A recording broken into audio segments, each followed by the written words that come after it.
बिस्मिल्लाहिर्रहमानिर्रहीम।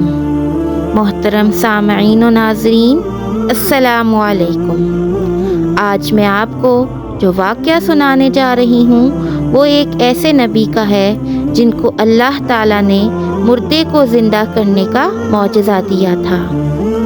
एक ज़माने में बनी इसराइल में एक शख्स रहता था जिसकी बीवी नहायत हसीन और जमील थी।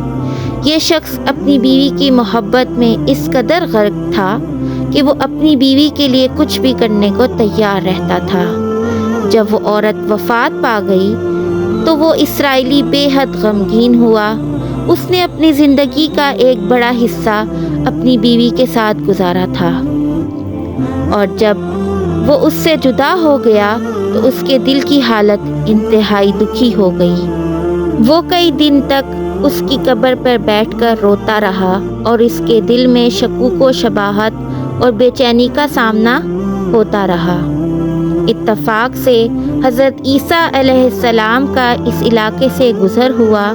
हज़रत ईसा अलैहिस्सलाम ने इस इसराइली को रोता हुआ देखा और उसकी परेशानी का सबब पूछा। इसराइली ने अपनी गम की वजह बयान करते हुए कहा, मेरी बीवी जो मुझे बहुत प्यारी थी अब इस दुनिया में नहीं रही और मुझे उसका शदीद दुख है। हज़रत ईसा अलैहिस्सलाम ने फरमाया, क्या तुम चाहते हो कि मैं तुम्हारी बीवी को अल्लाह के हुक्म से ज़िंदा कर दूं? इसराइली ने खुश होकर जवाब दिया, जी हाँ, मैं यही चाहता हूँ। हज़रत ईसा अलैहिस्सलाम ने फिर अल्लाह की रज़ा की खातिर इस कब्र की तरफ रुख किया और अल्लाह के हुक्म से कब्र की तरफ आवाज़ दी। यकायक कब्र से एक जबशी ग़ुलाम निकलकर बाहर आया जिसके जिस्म के मुख्तलिफ हिस्सों से आग निकल रही थी। जब इस ग़ुलाम की नज़र हज़रत ईसा अलैहिस्सलाम पर पड़ी तो वो फ़ौरन कलमा पढ़ते हुए ईमान लाया, ला इलाहा इल्लल्लाह ईसा रूहुल्लाह। इस इसराइली ने जब ये मंज़र देखा तो फ़ौरन कहा, हज़रत ये तो वो शख्स नहीं जिसका मैंने ज़िक्र किया था, ये तो कोई और है। हज़रत ईसा अलैहिस्सलाम ने फिर ग़ुलाम से कहा, तुम अपनी कब्र में वापस लौट जाओ, और वो ग़ुलाम दोबारा यकायक मुर्दा हो गया। फिर हज़रत ईसा अलैहिस्सलाम ने इस इसराइली को कहा कि वो उसकी असल बीवी की कब्र की तरफ तवज्जो दें।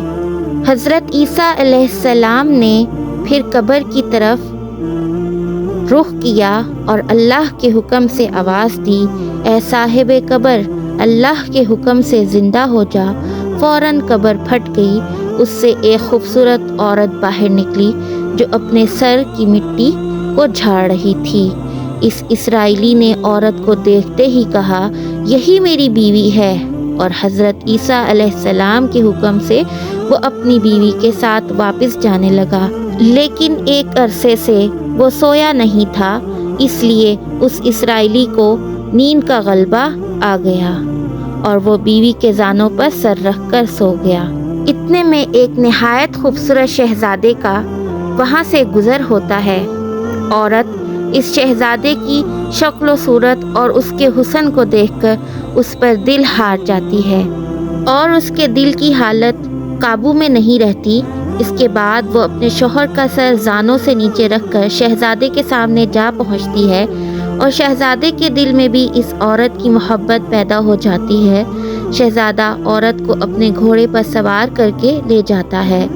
जब इस इसराइली ने बेदार होकर अपनी बीवी को ना पाया तो उसे शदीद परेशानी हुई और उसने औरत को तलाश करने का इरादा किया और शहज़ादे के पीछे चलकर अपनी बीवी को तलाश करता है। आखिरकार वो वहाँ पहुँचता है जहाँ उसकी बीवी शहज़ादे के साथ जा रही थी। इस इसराइली ने शहज़ादे से कहा, ये मेरी बीवी है, इसे वापस कर दो। लेकिन औरत ने फ़ौरन कहा, मैं तुम्हारी बीवी नहीं हूँ, बल्कि मैं इस शहज़ादे की लौंडी हूँ। ये सुनकर हज़रत ईसा अलैहिस्सलाम भी वहाँ आ पहुँचते हैं। इसराइली ने इससे पूछा, या रूहुल्लाह, کیا یہ میری وہ بیوی نہیں ہے جسے آپ نے زندہ کیا؟ حضرت عیسیٰ علیہ السلام نے فرمایا ہاں یہ وہی ہے، مگر عورت نے کہا یہ جھوٹا ہے، میں اس شہزادے کی لونڈی ہوں۔ حضرت عیسیٰ علیہ السلام نے پھر فرمایا جو جان میں نے اللہ کے حکم سے تجھے دی تھی اب وہ واپس کر دے۔ جیسے ہی حضرت عیسیٰ علیہ السلام کا یہ فرمان سنائی دیا، عورت فوراً مردہ ہو کر گر پڑی۔ حضرت عیسیٰ علیہ السلام نے اس واقعے کو سمجھاتے ہوئے فرمایا کہ جو شخص ایمان کی حالت میں مرا اور اللہ نے اسے زندہ کیا وہ ایمان کی حالت میں مر گیا، اور جو شخص کفر کی حالت میں مر کر اللہ کی جانب سے زندہ کیا گیا وہ کفر میں مر گیا۔ اس واقعے کے بعد اسرائیلی نے پختہ عہد کیا کہ اب وہ دوبارہ نکاح نہیں کرے گا اور اللہ کی عبادت میں اپنی زندگی گزارے گا۔